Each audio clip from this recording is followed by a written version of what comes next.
What I will share with you in this video is going to work for both forex trading, it's going to work for stocks trading, and it's as well going to work for cryptocurrency trading.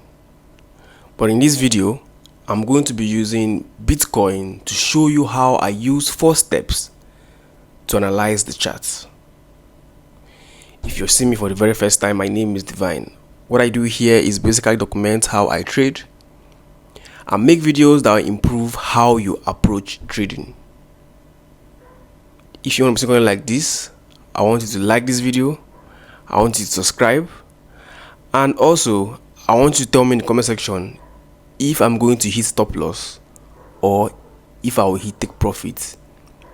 Let me show you how I was able to identify this buy entry on BTC using just 4 steps. Now if you look closely, you will see that I'm buying through to the upside because I want price to take out liquidity and price to also take out this liquidity. There are 4 steps that I use to identify my entry, my take profits, and my stop loss.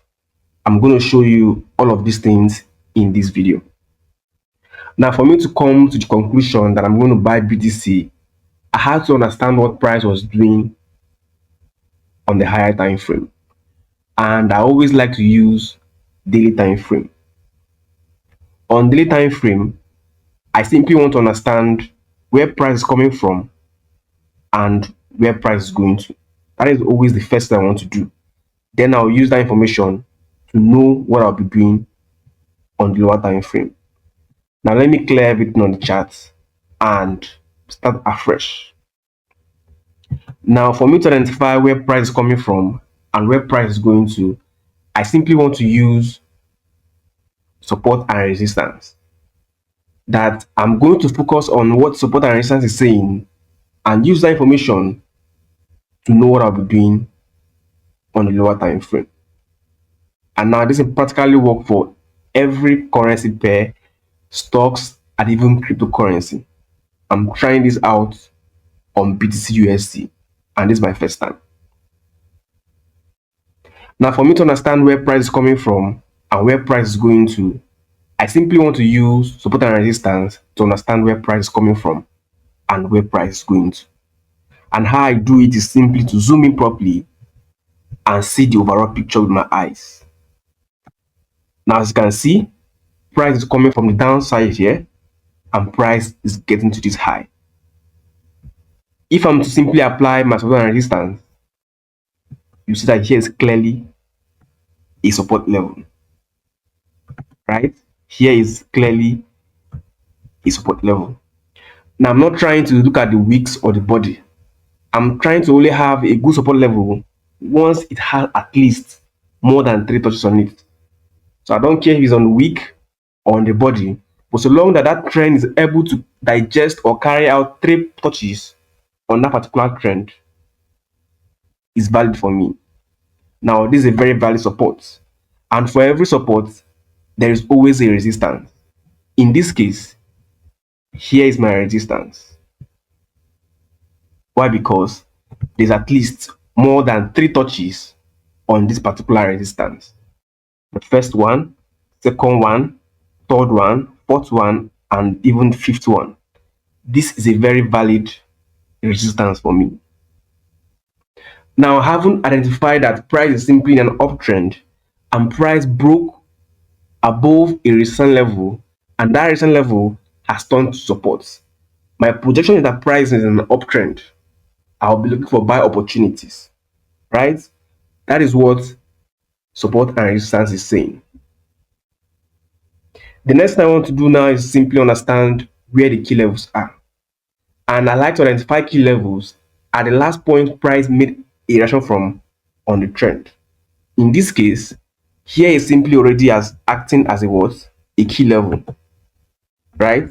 Here that price broke out from is simply acting as support key level. I'm going to remove this one. I'm going to remove this other one for clarity's sake. But remember, here is simply acting as a what? Support key level.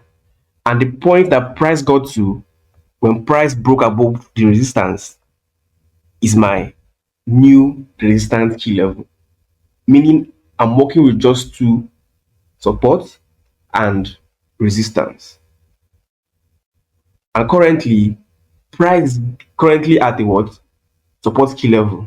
That means there's chances that price is simply going to move towards the resistance key level, or price is going to fill support key level.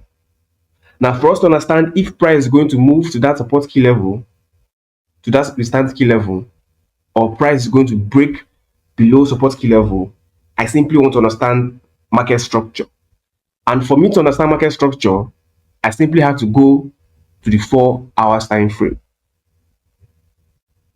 On the 4 hours time frame, my interest is simply understand the market structure that was created from support key level to resistance key level and resistance key level, support key level.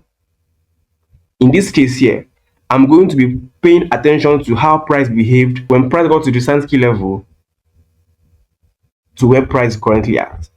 In this case, my focus is simply from this particular key level to the current place price is. Now, since price got to this key level, price was giving us lower lows and lower high. And the first point where price created a lower low is simply at this point here, right?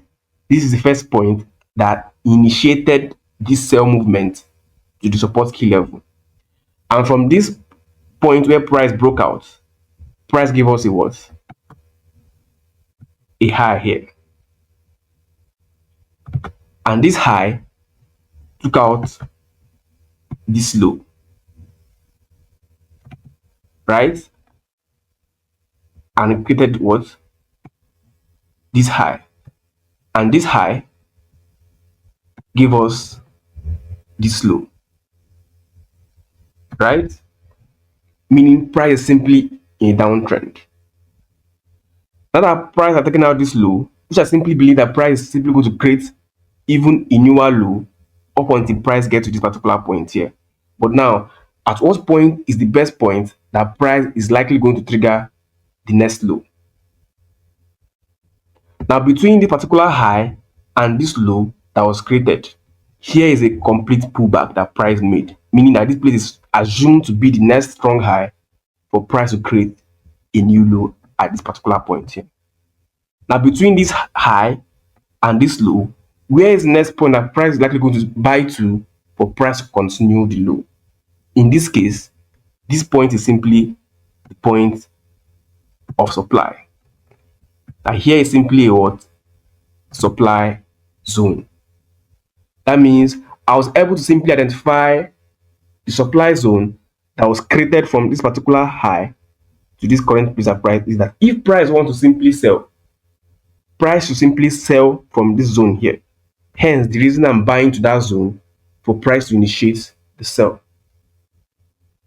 Now, having this information now, the next thing I want to do is simply refine this zone to become a point of interest on the 1 hour time frame.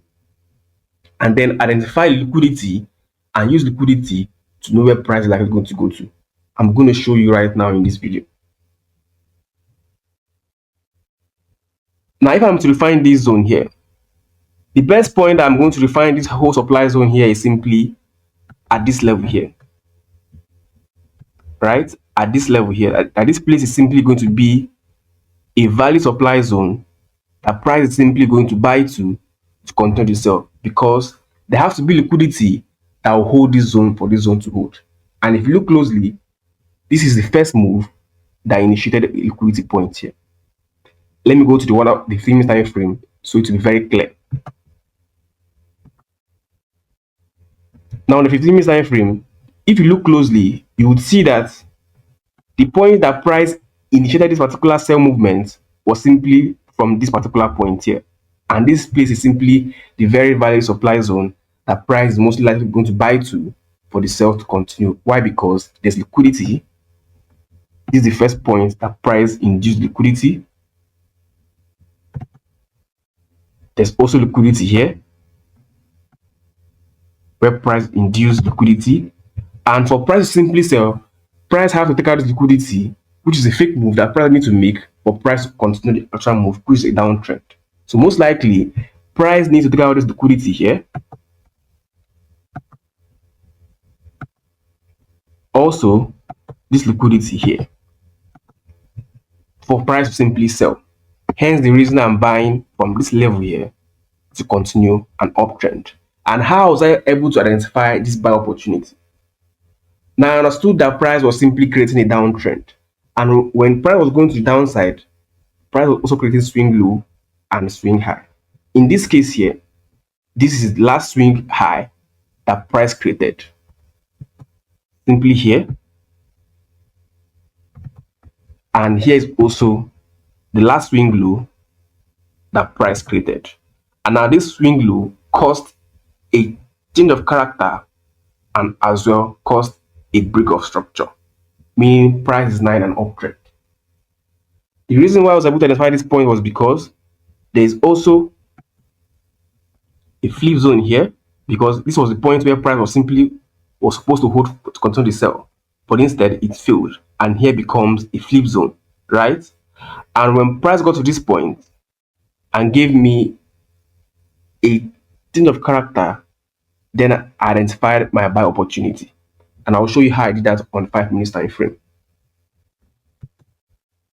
Now on the 5 minutes time frame, I identified a change of character and a break of structure, which is simply what you can see here. The price gave us this low here, give us this high, but this high failed to take out this low, and then identified my entry from this point here. This is where I identified my entry, and my stop loss was simply below this point here.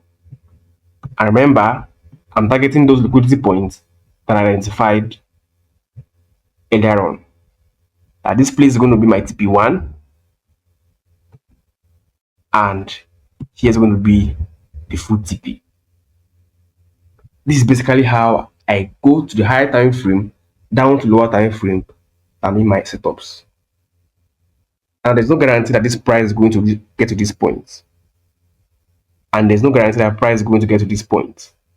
But the only guarantee here is like simply that if price doesn't do these things, I'm not going to lose more than what I want to lose. Hence the reason I'm on this street. And currently is running on almost 190 pips.